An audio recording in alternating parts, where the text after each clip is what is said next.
Welcome to the Leo. Tirumala Parakamani చోరీ వ్యవహారం ఎలాంటి కీలక మలుపులు తీసుకుందో మనందరికీ తెలుసు. ఈ వ్యవహారానికి సంబంధించి నాడు టీటీడీ చైర్మన్గా ఉన్నటువంటి మాజీ చైర్మన్గా ఉన్నటువంటి బోమాన కరుణాకర్ రెడ్డిని అయితే సిఐడి అధికారులు అయితే విచారణకు పిలిచారు. అంటే బేసిక్గా మనం విమర్శలు చేసినంత ఈజీ కాదు ఆధారాలు చూపించడం. ఆ రోజు ఎవరైతే సతీష్ కుమార్ అనే వ్యక్తి నా మాజీ విజిలెన్స్ అధికారి చనిపోయాడో అది హత్య ఆత్మహత్య అనేది వీళ్ళే డిసైడ్ చేసి సాక్షిలో ఆత్మహత్య చేసుకున్నాడని రాశారు. కానీ అది పోలీసులు తర్వాత హత్య అన్నారు, కుటుంబ సభ్యులు కూడా హత్య అన్నారు. నిన్న పోలీసులు అడిగారు, మీరు ఆత్మహత్య అని ఎలా చెప్పారు, మీకు ఎవరు చెప్పారు, ఏ ఆధారాలతో మీరు ఆత్మహత్య అని చెప్పారు అంటే దానికి సమాధానం లేదు. అలాగే నాడు రాజీ చేసుకోవడం వెనక మీ పాత్ర ఏమైనా ఉందా, దానికి సంబంధించి మీకు ఏమైనా సమాచారం తెలుసా అంటే దానికి సమాధానం లేదు. అలాగే చోరీ జరిగిన తర్వాత ఆ వ్యక్తి ఆస్తులను 14 కోట్ల రూపాయల ఆస్తులను మాత్రమే టీటీడీకి రాశారు. మిగతా ఆస్తులన్నీ ఏమైనాయి, దాని వెనక కథ ఏంటంటే దానికి సమాధానం లేదు.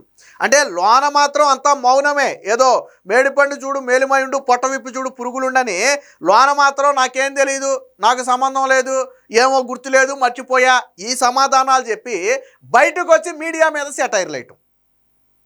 అంటే గుమ్మడికాయలు దొంగ ఎవరంటే భుజాలు తడుముకున్నట్టుగా లోన ఏం జరిగిందంటే నేను మొత్తం అన్నీ చెప్పేశా. ఏం చెప్పాడు? దేనికి సమాధానం చెప్పాల, ఏ ప్రశ్నకు సమాధానం చెప్పాల. వాస్తవానికి సమాధానం చెప్పాల్సింది వాళ్ళు. అన్నిటికంటే మొదటి ప్రశ్న సతీష్ది ఆత్మహత్య అని ఎవరు చెప్పమన్నారు? వివేకానంద రెడ్డిది మొదటి గుండెపోటు అని అలాగే చెప్పారు వీళ్ళు. కేసును తప్పుదారి పట్టించాలని గుండెపోటు అన్నారు. తర్వాత వాళ్ళ కర్మ కాలిపోయి అది గొడ్డలపోటని బయటపడింది.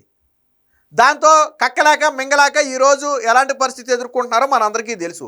ఇప్పుడు సేమ్ అంతే. అది ఆత్మహత్య అంటే పోలీసులు హత్య అని చెప్పకముందే మనం ఆత్మహత్య అని ప్రచారం చేయాలి. ఎందుకని? హత్య అంటే మళ్ళీ విచారణ జరుగుద్ది, దీని వెనకమాల ఎవడున్నాడు ఏంటి ఈ కథ అంతా లాగుతారు. అదే ఆత్మహత్య అంటే పోలీసులు ఒత్తిడితో ఆత్మహత్య చేసుకున్నాడంటే పాయే, కూటమి ప్రభుత్వం మీద బురద చల్లొచ్చు. దీనికి ఆధారాలు ఉండవు వీళ్ళ దగ్గర. నువ్వు ఒక ఆత్మహత్య అని చెప్పావంటే ఎలా చెప్పావు నువ్వు? పోలీసులు విచారించకముందే, పోలీసులు ఎటువంటి సమాచారం ఇవ్వకముందే, పోస్ట్ మార్టం జరగకముందే నువ్వు ఆత్మహత్య అని ఎలా చెప్పావు నువ్వు? నేను అడిగిన ప్రశ్న అదే బొమ్మానాని. దానికి మాత్రం సమాధానం చెప్పాల. బయటకు వచ్చి మళ్ళీ సెటైర్లు వేయటం. నైలి నదిలో నీళ్ళు ఎన్ని ఉన్నాయంటే నేనేం చెప్తాను, ముసళ్ళు ఎన్ని ఉన్నాయంటే నేనేం చెప్తాను, ఇప్పటి వరకు తిరుపతికి ఎంతమంది తలనీలాలు ఇచ్చారంటే నేనేం చెప్తాను, ఇలాంటి పొంతన లేని ప్రశ్నలే నన్ను అడిగారు, నేనే సమాధానం అంటే ఇండైరెక్ట్గా నేను సమాధానం చెప్పలేదు అని చెప్పకుండా నన్ను పొంతన లేని ప్రశ్నలు అడిగారు, నేనే సమాధానం చెప్తాను అన్నాడు. పొంతన ఉన్న ప్రశ్నలు అడిగారో లేని ప్రశ్నలు అడిగారో ఏమడిగారో ఒకసారి చూద్దాం. మరి దానికి చెప్పాల్సిన బాధ్యత ఉందో లేదో కూడా చూద్దాం. పరకామణి కేసులో మీకు తెలిసే రాజీ జరిగిందా అనే ప్రశ్నకు సమాధానం చెప్పాల్సిన బాధ్యత ఉందా లేదా? తెలిసి జరిగిందా తెలియకుండా జరిగిందా అనేది చెప్పాలి. మరేదో బయటకు వచ్చి సెటైర్లు వేసాడు కదా, సెటైర్లు చేసినంత ఈజీ కాదు లోన సమాధానాలు చెప్పటం. పరకామణి చోరీ కేసు విచారణ నిమిత్తం వస్తున్న టీటీడీ అప్పటి ఏవిఎస్ఓ సతీష్ కుమార్ది ఆత్మహత్యేనని మీడియాకు ఎలా చెప్పారు? చెప్పింది ఆయనే కాబట్టి సమాధానం చెప్పాలా వద్దా?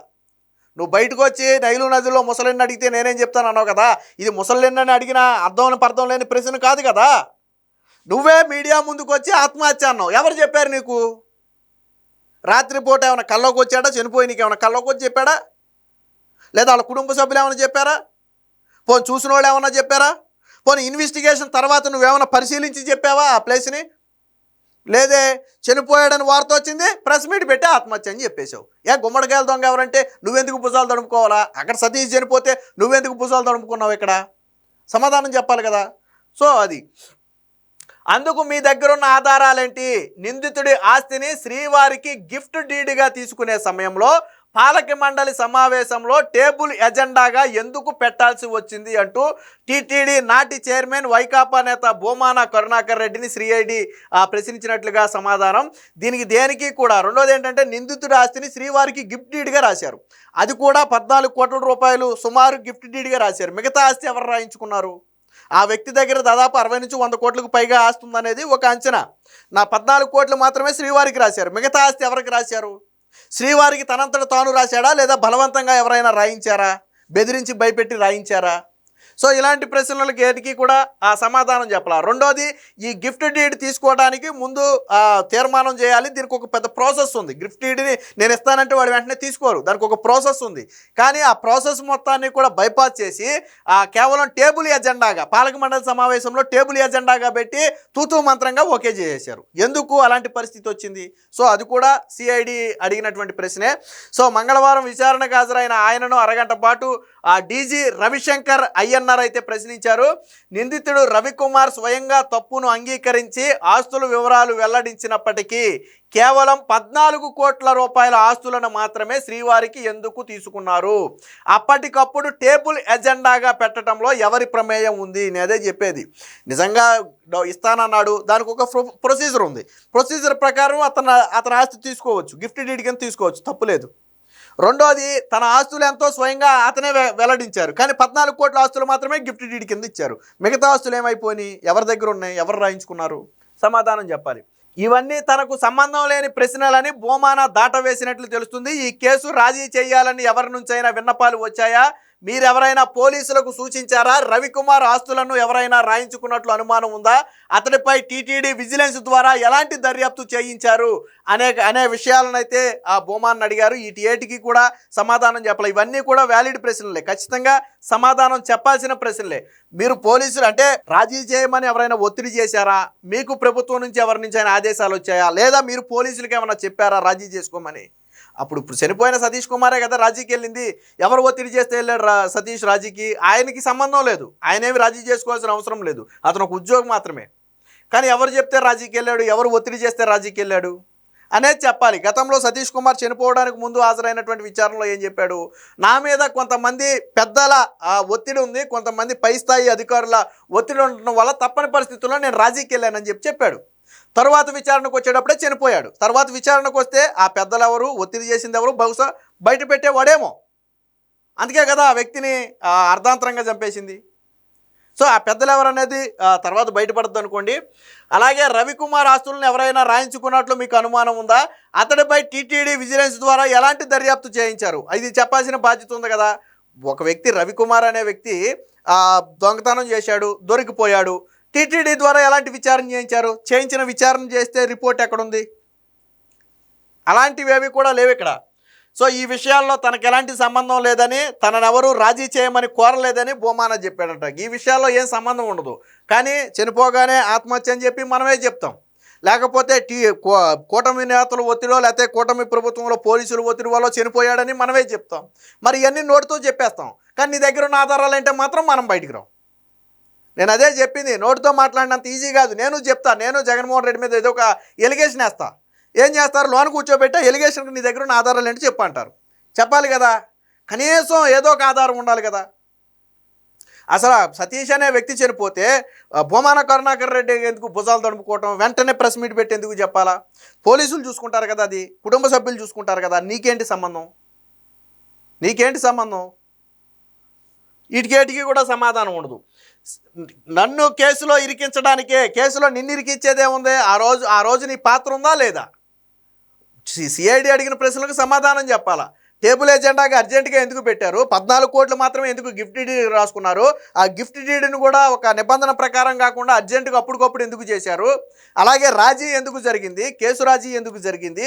ఇలాంటి ప్రశ్నలన్నిటికీ సమాధానం చెప్పాల్సిన బాధ్యత ఉందా లేదా? నిన్ను ఇరికిచ్చేదేంది? నువ్వు ఏమీ లేకముందే నువ్వు వచ్చేసేది ఆత్మహత్యని ఎలా చెప్తావు? ఈరోజు నువ్వు ఆత్మహత్య అని చెప్పి ఉండకపోతే నేను పిలిచేవాడు కాదేమో.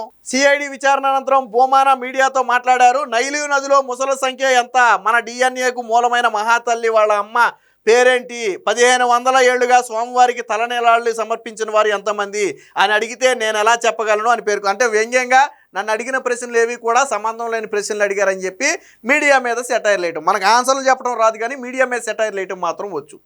లేదు అలాగని తీసుకెళ్ళి బొక్కలో వేసారనుకోండి, వైసీపీ నేతల మీద కక్ష సాధింపు. వీళ్ళు మాట్లాడేది ఇది, లేకపోతే ఇది. మధ్యవర్తిత్వం చేయడం కరెక్టా? పరకామణి కేసులో మధ్యవర్తిత్వం చేయడం కరెక్టా? గిఫ్ట్ డీడ్ విషయాన్ని పాలక మండలిలో టేబుల్ ఎజెండాగా పెట్టడం సరైనదేనా అని టీటీడీ అడిగినట్లుగా అయితే తెలుస్తుంది. అయితే మాజీ పాలక మండలి సభ్యుడు, ఎస్టేట్ కమిటీ అప్పటి సభ్యుడు అశోక్ కుమార్ అయితే తెలిపారు. సిఐడి విచారణకు ఆయన కూడా హాజరయ్యాడు. సో ఆయన గిఫ్ట్ డీడ్ గురించి నన్ను ప్రశ్నలు అడిగారు. నాటి చైర్మన్ వైవి సుబ్బారెడ్డి, ఈఓ ధర్మారెడ్డి ఈ అంశాన్ని ఎజెండాగా చేర్చాలని మాత్రమే చెప్పారు. వాళ్ళు చెప్తేనే చేర్చడం జరిగిందని చెప్పి ఆ వ్యక్తి అయితే చెప్పడం జరిగింది. దీంతో పాటు ఈ ఘటన జరిగినప్పుడు ఉన్నటువంటి అక్కడ తిరుమల వన్ టౌన్ ఎస్ఐ అంటే కేసు నమోదు చేసినటువంటి వన్ టౌన్ ఎస్ఐ రామలక్ష్మారెడ్డిని, అలాగే పరకామణి అప్పటి డిప్యూటీ ఈఓగా ఉన్నటువంటి మల్లికార్జునరావుతో పాటు కొంతమంది ఉద్యోగులను అయితే సిఐడి విచారించింది.